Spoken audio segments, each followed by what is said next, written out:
अस्सलामुअलैकुम। बोल न्यूज़ में खुशामदीद। मैं हूं गौहर। इशरात हेडलाइंस आपने जानी। बुलेटिन के आगाज में बात करेंगे पहले वनडे में पाकिस्तान ने जनूबी अफ्रीका को 3 विकेटों से शिकस्त दे दी है। 240 रन का हदफ 3 गेंदों पर पहले हासिल कर लिया। जनूबी अफ्रीका के 239 रन के जवाब में पाकिस्तान की 4 विकेटें 60 रन पर गिर गई थी, जबकि साइम अयूब और सलमान अली आगा की जिम्मेदाराना batting.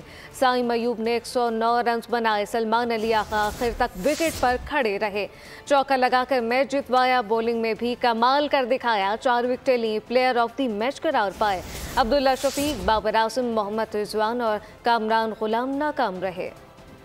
Player of the match करार पाने वाले ऑलराउंडर सलमान अली आगा ने प्लेयर ऑफ द मैच का अवार्ड सेंचुरी बनाने वाले साइम अयूब के साथ शेयर कर दिया। कहा कि जिस तरह साइम ने बैटिंग की वो इसके मुस्तहिक हैं। कौमी टीम के कप्तान मोहम्मद रिजवान की भी शाबाश। कहा कि सलमान अली आगा ने अपना अवार्ड साइम अयूब को दिया, जो टीम के लिए बहुत अच्छी मिसाल है। उन्होंने कहा कि पूरी टीम ने ज़बरदस्त खेल पेश किया।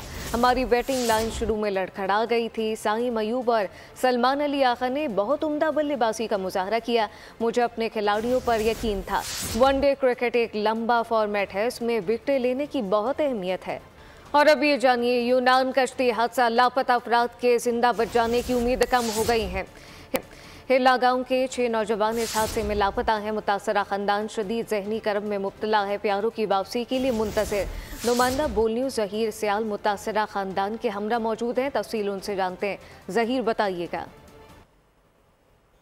जी बिल्कुल सानिया, यूनान कश्ती हादसा में लापता तारकीन वतन की तादाद में मुसलसल इजाफा होता जा रहा है। हालिया कश्ती हादसा के बायस लापता दर्जनों तारकीन वतन का तल्लक भी मंडी बहाउद्दीन के मुख्तलिफ इलाकों से बताया जा रहा है, जबकि मंडी बहाउद्दीन से मुख्तलिफ तरीकों से जाने वाले जो नौजवान हैं उनका ज़्यादा जो तल्लक है वो मंडी बहाउद्दीन के फालिया के इलाके हेला से है। जब अभी मैं इस गाँव में मौजूद हूँ, मेरे पीछे आप देख भी सकते हैं कि जो लवाहिकीन की बड़ी तादाद मौजूद है, जो इस उम्मीद पर बैठे हैं कि जो हमारे यहाँ से जो नौजवान यहाँ पे गए थे उनका हमें कोई खैर खबर मिल जाए। पर ताहाल अभी तक इनका यही कहना है कि हमारी आखिरी दफा जब राब्ता हुआ तो वो अभी जिंदा सलामत है, वो अभी लापता है। 4 दर्जन से ज्यादा जो है वो तारकीन वतन अभी तक ताहाल लापता है, जिनकी शनाख्त का अमल हुकूमत वक्त जो है वो जारी रखे हुए है।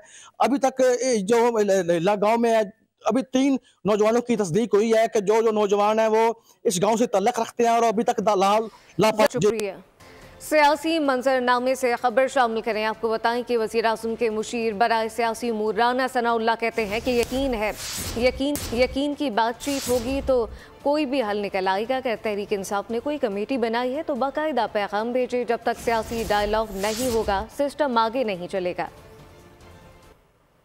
तो कभी एक लफ्ज नहीं कहा गया आज तक कि जी हमने ये कमेटी बनाई है। जो बयान जारी हुआ वो ये था कि जी हमने ये कमेटी बना दी है, जिसका दिल चाहता है वो आगे बात। आप उनसे जाके ये कहें कि जी ये कमेटी है और हम इसमें सीरियस हैं और हम बात करना चाहते हैं, पॉलिटिकल डायलॉग करना चाहते हैं। जब तक इस हाउस की दोनों तरफ हिज़्ब इख्तिलाफ और हिज़्ब इक़्तिदार आपस में बैठ के डायलॉग नहीं करेंगी, पॉलिटिकल डायलॉग नहीं होगा, ये सिस्टम नहीं चल सकता। दूसरी जानिब वज़ीर दिफा ख़ाजा आसिफ का कहना है कि पहली बार PTI की जानिब से ठंडी हवा का झोंका आया। ज़बान आग उगलती है, मगर बताएं कि क्या दूसरी जानिब शीरनी पेश की जाती है?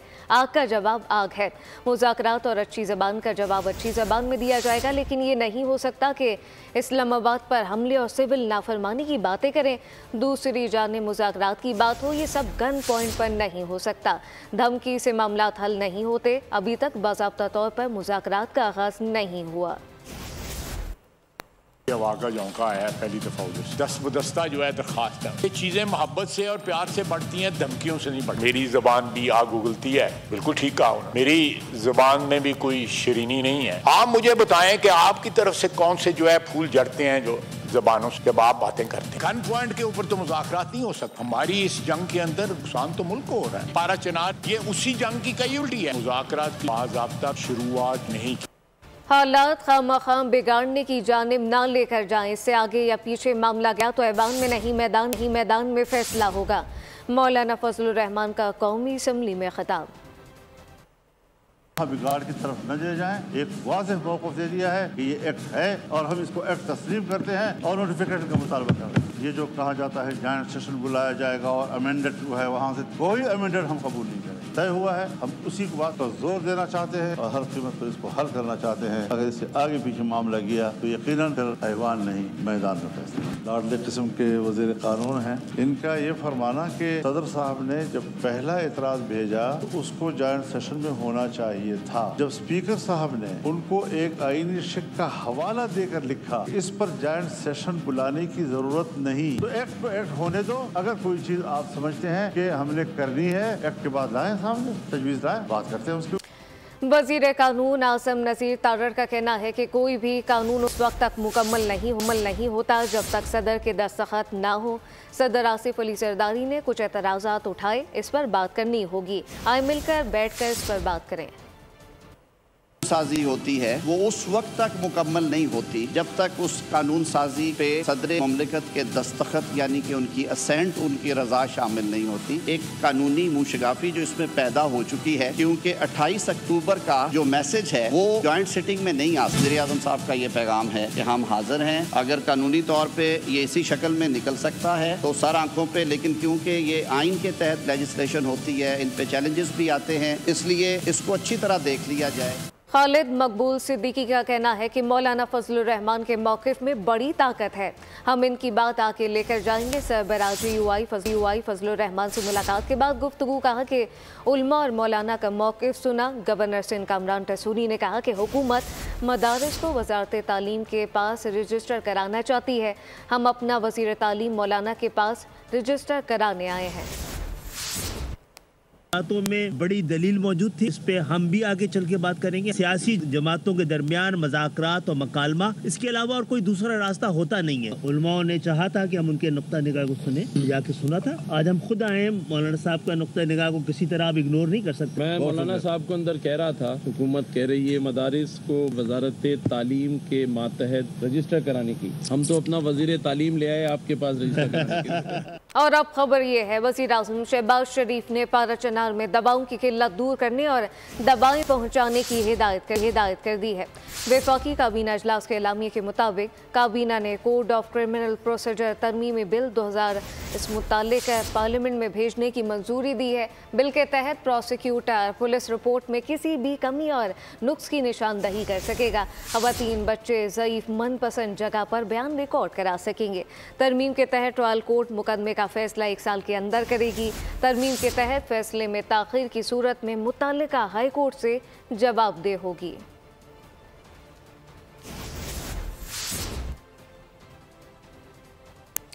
महंगाई के बोझ तले दबे अफराद के लिए बड़ी खबर आ गई है। उगरा ने गैस कीमत बढ़ाने का फैसला कर लिया। गैस की कीमत 26% इजाफा किया जाएगा।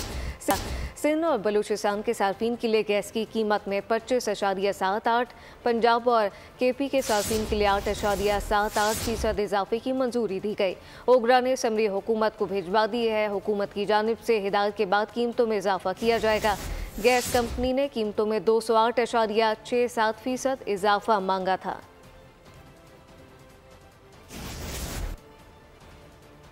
और अब ये जानिए, IMF ने निष्कारी के लिए सेल टैक्स छूट और एक्टिविटी लॉसेस खत्म करने के मुतालबा तस्लीम कर लिया है, जिसके मुताबिक PIA के खरीदार को तमाम रूट के लिए तैयारे खरीदने या लीज पर लेने के लिए सेल टैक्स छूट हासिल होगी।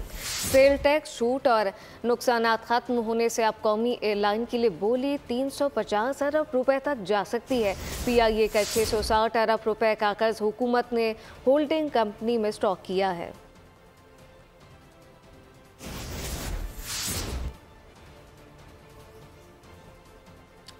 वफाकी वज़ीर दाखिला मोहसिन नकवी का किंग फहद सिक्योरिटी कॉलेज का दौरा। Director general King Fahd security college major general doctor Ali Al Daish के इस मुतालिक आपको बताएं कि मुख्तलिफ शोबों का दौरा किया गया। जदीद म्यार को सराहा। कॉलेज के मास्टर प्रोग्राम की तारीफ की गई और नए दौर के तकाज़ों से हम आहंग करार दिया गया।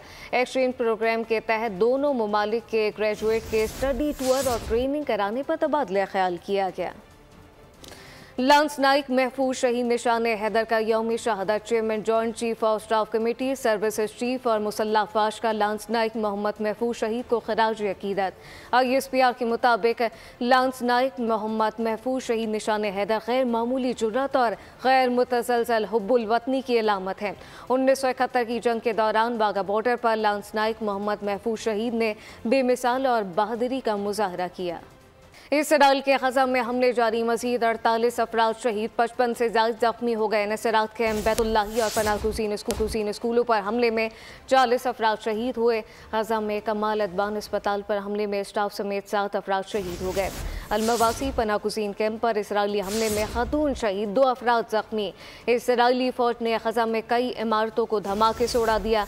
मग़रिबी किनारे में इसराइली फायरिंग से 2 फ़लस्तीनी शहीद हुए। ICC ज़रा के मुताबिक ब्रॉडकास्टर को आगाह कर दिया गया है। चैंपियंस ट्रॉफी में पाक भारत मैचेस दुबई में होंगे। ज़रा के मुताबिक पाक भारत मैच कोलंबो मुंतकिल करके PCB की तजवीज़ ICC ने मुस्तरद कर दी है।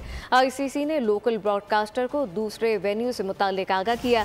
चैंपियंस ट्रॉफी के इब्तदाई शेड्यूल के मुताबिक टूर्नामेंट का आगाज़ 19 फरवरी से मुतवक्के है। इवेंट का सबसे बड़ा पाक भारत टाकरा 1 मार्च को दुबई में होगा। भारत के सेमीफाइनल और फाइनल में पहुंचने की सूरत में मैचेस दुबई में होंगे।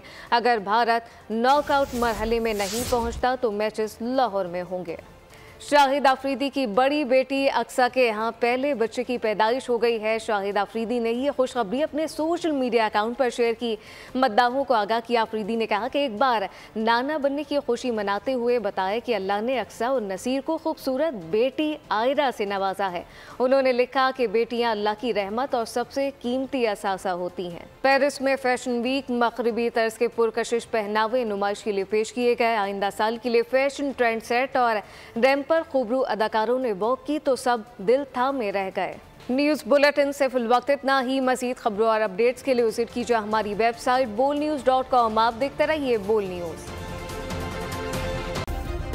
सब्सक्राइब करें और बेल दबाएं ताकि कोई खबर रह न जाए।